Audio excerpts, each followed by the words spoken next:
नमस्कार विद्यार्थ्यांनो, day 2 math चॅनलमध्ये तुमच्या सर्वांचं स्वागत आहे. आज आपण बघणार आहोत पार्ट 1 मध्ये कोणते चॅप्टर तुम्ही करायला पाहिजे. आता पहिल्यांदा आपण त्याचे वेटेज बघू आणि चॅप्टर वाईज त्याच्यामध्ये किती मार्काला विचारले आणि आतापर्यंत 5 वर्षांमध्ये किती क्वेश्चन विचारले. तर लॉजिक मध्ये 8 मार्काला आहे, 23 क्वेश्चन गेल्या 5 वर्षांमध्ये विचारलेले आहेत. मॅट्रिक्स मध्ये 6 मार्काला आहेत, 16 क्वेश्चन विचारलेले आहेत. ट्रिग्नोमेट्री मध्ये 10 मार्काला आहे, 29 क्वेश्चन विचारलेले आहेत. पेअर ऑफ लाईन 6 मार्काला आहे, 10 क्वेश्चन विचारलेले आहेत. वेक्टर 12 मार्काला आहे, 27 क्वेश्चन आतापर्यंत विचारले आहेत. लाईन अँड प्लेन मध्ये 10 मार्काला आहे, 26 क्वेश्चन विचारले आहेत. आणि एलपीपी 4 मार्काला आहे, 10 क्वेश्चन विचारलेले आहेत.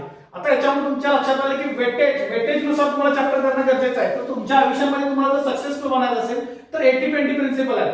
मग 80% जर रिझल्ट येत असेल तर तो तुम्हाला फक्त 20% ज्या गोष्टी केल्यामुळे रिझल्ट येतोय. तुम्ही काय करताय, 80% अशा गोष्टी करताय त्याच्यामुळे 20% रिझल्ट येते. तर तुम्हाला फक्त काय करायचं आहे, ह्याच्यामध्ये बघितलं तर तुम्हाला बघा एमसीक्यू कुठे कुठे विचारलं जातं, तर लॉजिक मध्ये, ट्रिग्नोमेट्री मध्ये, वेक्टर मध्ये आणि प्लेन, लाईन अँड प्लेन मध्ये. तर तुम्हाला हे चॅप्टर एमसीक्यू साठी करायचे तसंच थेअरी साठी करायचे. तर वेटेज नुसार बघितलं तर मोठे वेटेज वाले चॅप्टर करायचे.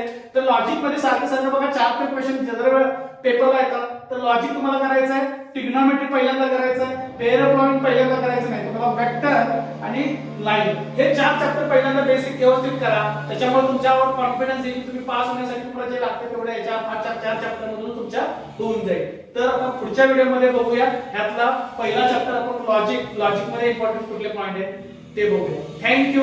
माझ्या चॅनलला तुम्ही लाईक करा, शेअर करा आणि सबस्क्राईब करा.